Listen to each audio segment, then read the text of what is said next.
My dear friends, नमस्कार। आज के इस कड़ी में हम लोग बात करने वाले हैं जून माह के करंट अफेयर्स के ऊपर। यानी जून माह के करंट अफेयर्स पार्ट 2 के ऊपर बात करने वाले हैं। जिन्होंने पार्ट 1 नहीं देखा है तो चैनल पर अपलोड है, आप लोग जाकर के देख सकते हैं। और जनवरी से जून तक का भी करंट अफेयर्स अपलोड किया जा चुका है। यदि आपने नहीं देखा है तो जाकर के देख लीजिए। यह सीरीज जो है आपके लिए लाभप्रद होने वाली है, खास करके 17वीं यूपीएससी के अभ्यर्थियों की। तो चलिए देर ना करते हम लोग बात कर लेते हैं। यदि आप इस चैनल पर नए हैं तो चैनल को सब्सक्राइब जरूर कर देंगे। तो चलिए बात कर लेते हैं।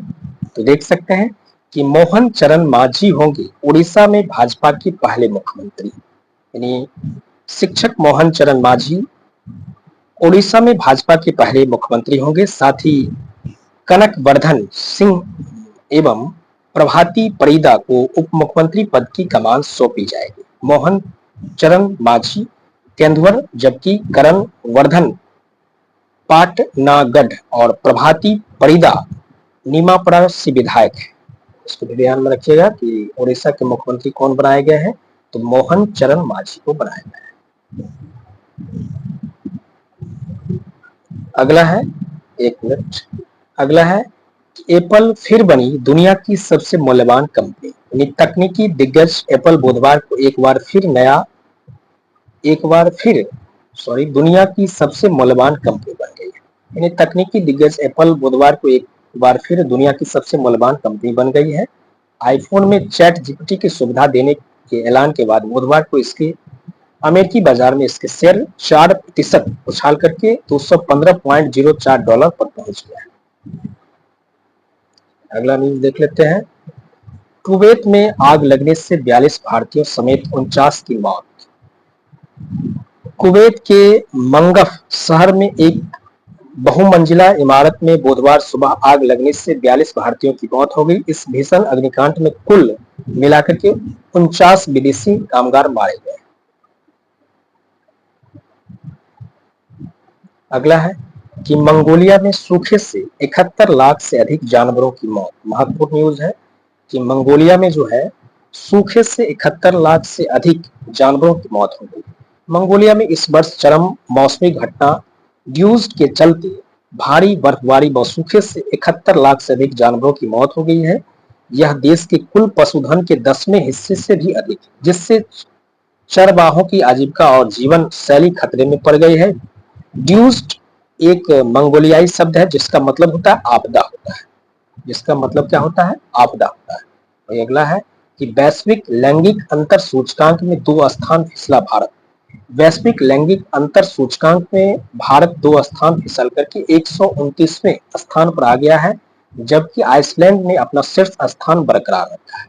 ग्लोबल जेंडर गैप इंडेक्स की बुधवार को जारी 146 देशों की रैंकिंग में सूडान अंतिम स्थान पर, जबकि पाकिस्तान 3 स्थान फिसल करके 145वें स्थान पर आ गया है। आइसलैंड के बाद फिनलैंड, नॉर्वे, न्यूजीलैंड और स्वीडन शीर्ष 5 में है और ब्रिटेन 14वें और अमेरिका 43वें स्थान पे है। तो भारत का रैंकिंग क्या है वैश्विक लैंगिक अंतर सूचकांक में? 129वां। हिंदी में मेडिकल की पढ़ाई को लेकर उच्च स्तरीय समिति गठित। यानी स्वास्थ्य विभाग ने देश के सरकारी मेडिकल कॉलेज अस्पताल में मेडिकल पाठ्यक्रम की पढ़ाई हिंदी माध्यम से कराने की व्यवस्था प्रभावी करने के लिए 9 सदस्यीय उच्च स्तरीय समिति गठित की है। सरकार ने समिति के अध्यक्ष पद का जिम्मा बिहार स्वास्थ्य विज्ञान विश्वविद्यालय के कुलपति को सौंपा है और सरकार ने समिति को अपनी रिपोर्ट देने के लिए 7 दिनों का समय दिया है। बता दें कि इससे पहले 3 सदस्यीय पदाधिकारी दल ने गांधी मेडिकल कॉलेज भोपाल का अध्ययन किया, जहां हिंदी भाषा में मेडिकल की पढ़ाई हो रही। वहीं अगला न्यूज है कि भौतिक विज्ञानी देवेंद्र लाल और उत्तर प्रदेश बिहार के शहर के नाम पर मंगल ग्रह पर 3 क्रेटर। भौतिक वैज्ञानिक ने मंगल ग्रह पर 3 नए क्रेटर गड्ढे खोजे हैं। यह खोज अहमदाबाद की फिजिकल रिसर्च लेबोरेटरी के वैज्ञानिक ने किए हैं। 3 में एक क्रेटर का नाम भौतिक वैज्ञानिक के नाम पर और बाकी 2 क्रेटर का नाम उत्तर प्रदेश और बिहार के कस्बों के नाम पर रखा गया है। महत्वपूर्ण न्यूज है, पूछा जा सकता है कि इंटरनेशनल एस्ट्रोनॉमिकल यूनी ने इसे इन नामों को मंजूरी दे दी है और ये तीनों क्रेटर मंगल के थार्सिस इलाके में मौजूद है जो ज्वालामुखी से भरा हुआ है। अब इन्हें लाल क्रेटर, मुर्सान क्रेटर और हिल्सा क्रेटर के नाम से जाना जाएगा। अब इन्हें लाल क्रेटर, मुर्सान क्रेटर और हिल्सा क्रेटर के नाम से जाना जाएगा। 65 किलोमीटर चौड़े लाल क्रेटर का नाम भौतिक विज्ञानी प्रोफेसर देवेंद्र लाल के नाम पर रखा गया है। वहीं वह 1972 से 83 के बीच फिजिकल रिसर्च लेबोरेटरी के निदेशक हैं प्रोफेसर लाल और भारत के प्रमुख कॉस्मिक रे भौतिक विज्ञानी में होती है।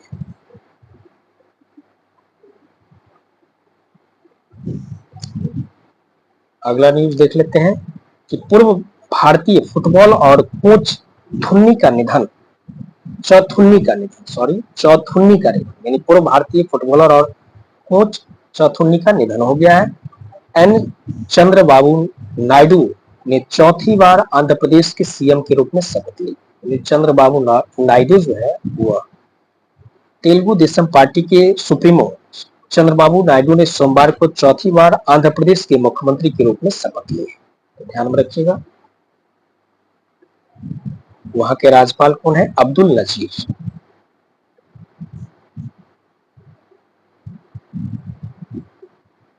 $2034 तक $9 ट्रिलियन की होगी। यानी मॉर्गन स्टैनली ने कहा कि अगले दशक में वैश्विक विकास में भारत का 20% हिस्सा होगा।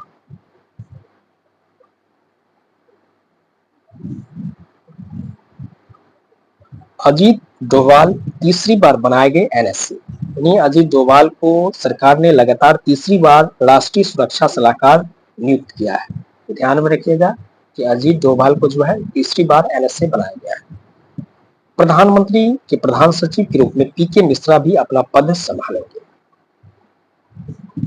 पीएम के सलाहकार के रूप में सेवानिवृत्त आईएएस अफसरों अमित खरे तथा तरुण कपूर की फिर से नियुक्ति उन पर प्रधानमंत्री के भरोसे को दर्शाती है। गुरुवार को इन अफसरों की नियुक्ति संबंधी आदेश जारी किए गए हैं। डोभाल और पीके मिश्रा की नियुक्ति इस बार इस सरकार के कार्यकाल के अंत तक या अगले आदेश तक जो भी पहले हो के लिए की गई, जबकि अमित खरे और तरुण कपूर को 2 साल का कार्यकाल मिला है। आगे देख लेते हैं कि आज नई दिल्ली में होगा बिहार पैटर्न इन्वेस्टमेंट मीट। ये हम लोग देख चुके हैं, तो चलिए इसको स्किप करते हैं। समाचार और मनोरंजन जगत की प्रख्यात हस्ती रामोजी राव का निधन। यानी समाचार और मनोरंजन उद्योग में क्रांति लाने वाले मीडिया जगत की प्रख्यात हस्ती और रामोजी समूह के चेयरमैन सी रामोजी राव का शनिवार सुबह एक अस्पताल में निधन हो गया। आगे देख लेते हैं। नाग अस्त्र वन की खासियत क्या है, यहाँ देख सकते हैं। 14 जून को भारतीय सेना में पहला स्वदेशी लाइटनिंग म्यूनिशन नागशस्त्र वन मिल गया है। इससे नागपुर की सोलर इंडस्ट्री की इकोनॉमिक्स एक्सप्लोसिव लिमिटेड ने बनाया है। आगे देख लिया जाए। नागी और Nakti world century Ramsar site में शामिल, इसको भी हम लोग देख चुके हैं, तो इसको स्किप करते हैं। गर्मी के चलते इसको भी हम लोग देख चुके हैं। चलिए आगे देख लेते हैं। मनरेगा में जॉब नहीं तो 100 दिन तक सरकार देगी बेरोजगारी भत्ता। यानी केंद्र सरकार की योजना मनरेगा के प्रावधानों के तहत बिहार में भी श्रमिक को काम नहीं मिलने पर सरकार बेरोजगारी भत्ता देगी। $655.8 अरब के उच्च स्तर पर विदेशी मुद्रा भंडार। सेना में शामिल हुआ स्वदेश विकसित नागशस्त्र फर्स्ट। रक्षा क्षेत्र में आत्मनिर्भरता के लिए किए गए प्रयासों का परिणाम अब दिखने लगा है। भारतीय सेना में स्वदेश में विकसित नागशस्त्र फर्स्ट की पहली खेप मिल गई है और नागशस्त्र भारत का पहला स्वदेशी आत्मघाती ड्रोन है। इसको भी ध्यान में रखिएगा, पूछा जा सकता है। महत्वपूर्ण न्यूज है साइंस टेक के दृष्टिकोण से, क्योंकि बीपीएससी की परीक्षा में अब साइंस टेक के भी प्रश्न पूछे जाते हैं।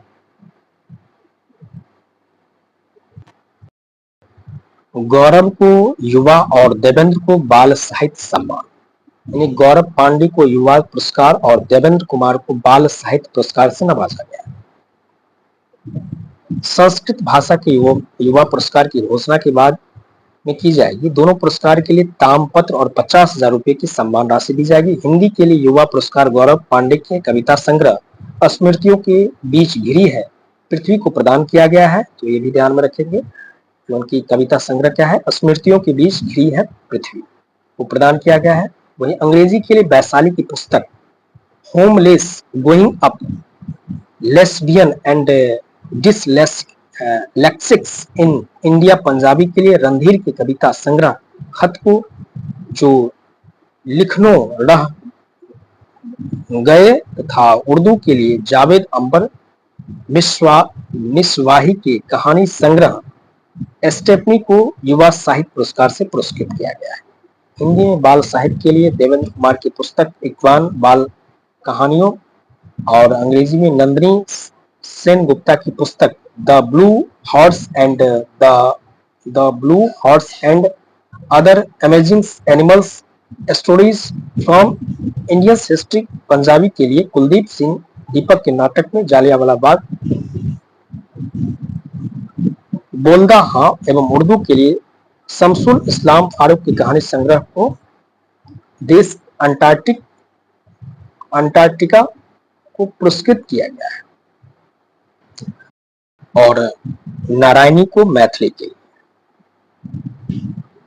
देख सकते हैं। चलिए आगे देख लेते हैं। वरिष्ठ खेल पत्रकार हरपाल सिंह बेदी का निधन। वरिष्ठ खेल पत्रकार हरपाल सिंह बेदी का शनिवार सुबह निधन हो गया। पटना की प्रणया को मिला टेनिस प्रतियोगिता का एकल खिताब। बिहार लॉन टेनिस एसोसिएशन के बैनर तले नसीब स्पोर्ट्स अकादमी की मेजबानी में संपन्न all India ranking under 12 tennis champions के बालिका एकल खिताब प्रणया कश्यप ने जीत लिया है।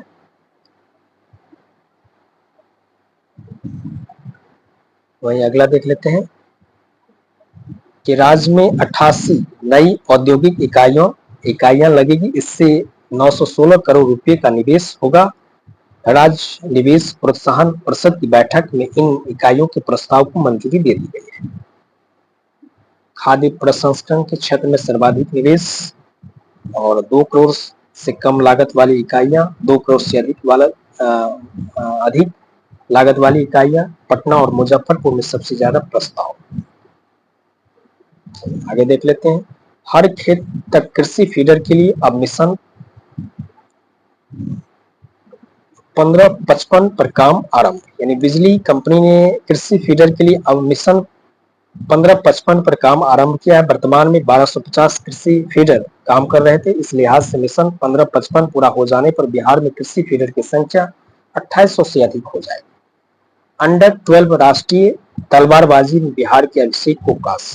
भारतीय तलवारबाजी संघ ने 14 से 18 जून ओडिशा के कटक में आयोजित मिनी अंडर 12 राष्ट्रीय तलवारबाजी प्रतियोगिता में प्रथम दिन पूर्वी चंपारण के खिलाड़ी अभिषेक कुमार ने बिहार का प्रतिनिधित्व करते हुए कांस्य पदक जीता। अगला है कि सिफत कौर ने म्यूनिख विश्व कप में कांस्य जीता। यानी भारतीय निशानेबाज सिफत कौर समारा ने शुक्रवार को यहां ISF विश्व कप राइफल पिस्टल के अंतिम दिन महिलाओं की 50 मीटर राइफल्स 3 पोजीशन स्पर्धा में कांस्य पदक जीता। इसको भी हम लोग देख चुके हैं, कहीं कहीं जो है रिपीटेशन है, उसको हम लोग स्किप कर रहे हैं। RBI को जोखिम प्रबंधन पुरस्कार 324 से सम्मानित किया गया है। यानी RBI ने रविवार को कहा कि उसे जोखिम प्रबंधक 2024 पुरस्कार से सम्मानित किया गया है। और लवलीना बोरगोहाई को रजत पदक से करना पड़ा संतोष। लवलीना बोरगोहाई चेक गणराज्य कुश्ती नाग लावेन में आयोजित ग्राम्पी महिला में 75 किलोग्राम में चीन की ली क्यांग से हार गई और उन्हें रजत पदक से संतोष करना पड़ा। सारण को हराकर सिवान टाइटंस ने जीता बिहार वुमेन कबड्डी का खिताब। बिहार वुमेन कबड्डी लीग ने सिवान टाइटंस खिताब मुकाबले में जीत दर्ज की है। सारण स्ट्राइकर्स को हराकर उसने चैंपियंस अपने नाम कर ली है। मंगल पर नजर आया सफेद पत्थर। मंगल ग्रह पर अपनी तरह का पहला सफेद रंग का पत्थर नजर आया है। लाल ग्रह पर मिशन में जुटे नासा के परसिवियरेंस रोवर ने इसकी तस्वीरें भेजी। परसिवियरेंस रोवर ने जो है इसकी तस्वीर भेजी है। चारों ओर फैले काले रंग के पत्थरों के बीच यह अलग से नजर आ रहा है और 18 इंच है चौड़ाई अनोखे पत्थर की। 14 इंच बताई गई है वैज्ञानिक ने इसकी। 14 इंच लंबाई बताई वैज्ञानिक ने इसकी। एक झलक देख लीजिए। चलिए आगे देख लेते हैं। पीएम मोदी के नाम एक और रिकॉर्ड। 26 फरवरी 2024 को वीडियो कॉन्फ्रेंसिंग के माध्यम से भारतीय रेलवे का 2140 स्थलों पर यानी 2140 स्थलों पर एक साथ आयोजित शिलान्यास व लोकार्पण कार्यक्रम Limca book of records Indian record दर्ज हो गया यानी इंडियन रिकॉर्ड में दर्ज हो गया। भारतीय फुटबॉल टीम के मुख्य कोच स्मिटक बर्खास्त यानी अखिल भारतीय फुटबॉल महासंघ ने सोमवार को राष्ट्रीय सीनियर पुरुष टीम के मुख्य कोच इगोर स्मिटक को बर्खास्त कर दिया है। प्रदेश में बाढ़ के लिहाज से 224 स्थल संवेदनशील। जल संसाधन विभाग अपनी रिपोर्ट तैयारियों को अंतिम रूप से देने में जुटा हुआ है और बाढ़ के संदर्भ में चिन्हित 224 संवेदनशील स्तरों पर मरम्मती कार्य लगभग पूरे हो चुके हैं और 40 किलोमीटर की दूरी से डॉक्टर ने की कैंसर की रोबोटिक सर्जरी।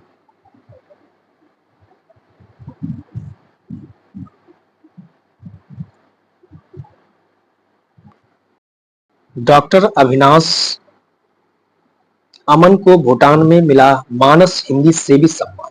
ये साहित्यकार डॉक्टर अविनाश अमन को भूटान के फुटसालिंग में अंतर्राष्ट्रीय मानस हिंदी सेवी सम्मान से सम्मानित किया गया है। वहीं अगला है कि भाजपा के अध्यक्ष जो है वो विधानसभा के सभापति, जदयू के रामबचन उपसभापति यानी भाजपा के अवधेश नारायण सिंह फिर बिहार विधान परिषद के सभापति होंगे। तो पूछा जा सकता है कि बिहार विधान परिषद के सभापति कौन है, तो अवधेश नारायण सिंह होंगे। वहीं उपसभापति कौन होंगे, तो राम बच्चन। वहीं देख सकते हैं यह उनका तीसरा कार्यकाल होगा और सभापति देवेश चंद्र ठाकुर के सांसद चुने जाने कारण जो है यह पद रिक्त हो गया था। वहीं परिषद के उप सभापति पर जदयू के रामबच्चन राय को दिया जा रहा है। तो पूछा जा सकता है कि जो है बिहार विधान परिषद के सभापति कौन है, तो अवधेश नारायण सिंह है। वही उप सभापति कौन है, जो रामबच्चन राय है। चलिए अगला देख लेते हैं।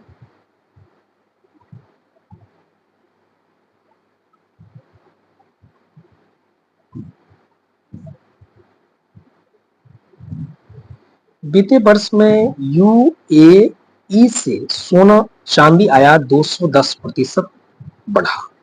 एनएसई में एफडीआई की हिस्सेदारी घटकर के 18% से नीचे आई।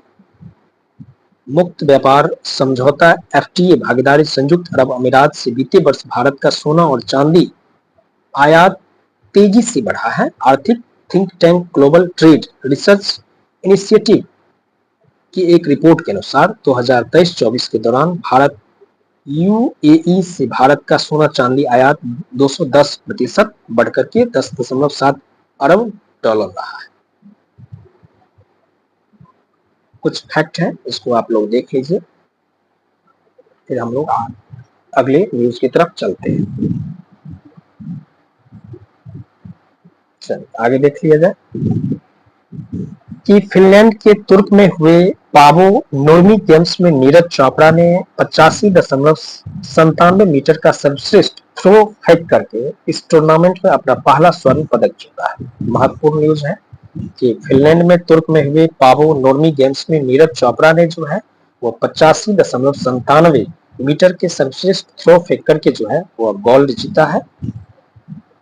वहीं फिनलैंड के स्थानीय स्टार टोनी करानेन ने 84.19 मीटर के सर्वश्रेष्ठ थ्रो के साथ दूसरे स्थान पर है।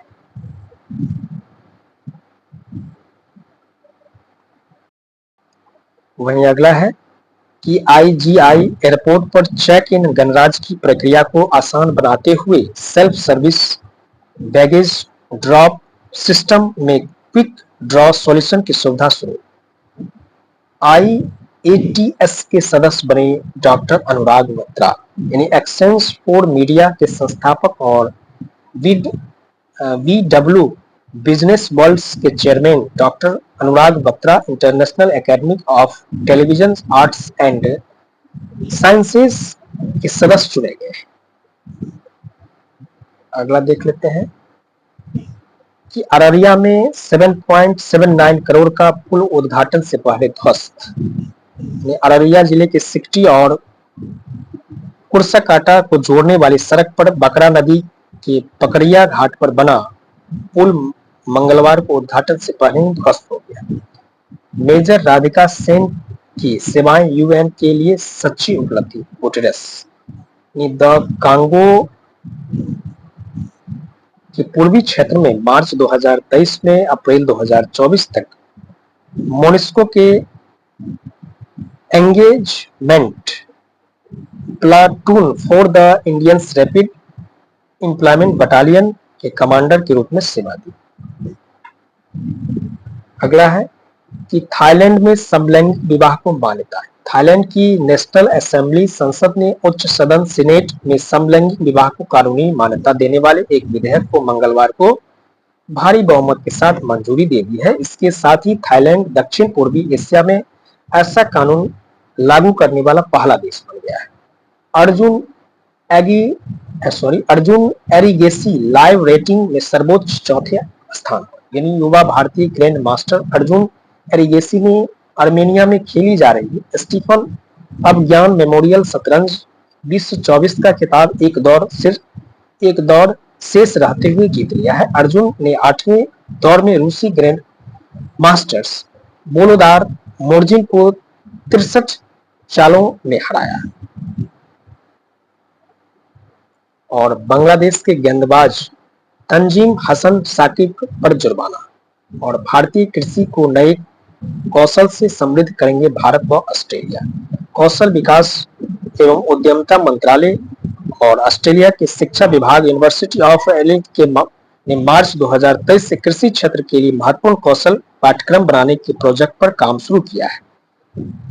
कई महीनों के अध्ययन के बाद 107 उभरते कौशल क्षेत्रों की पहचान करते हुए इनसे संबंधित 5 क्वालिफिकेशन पैक तैयार किए गए हैं।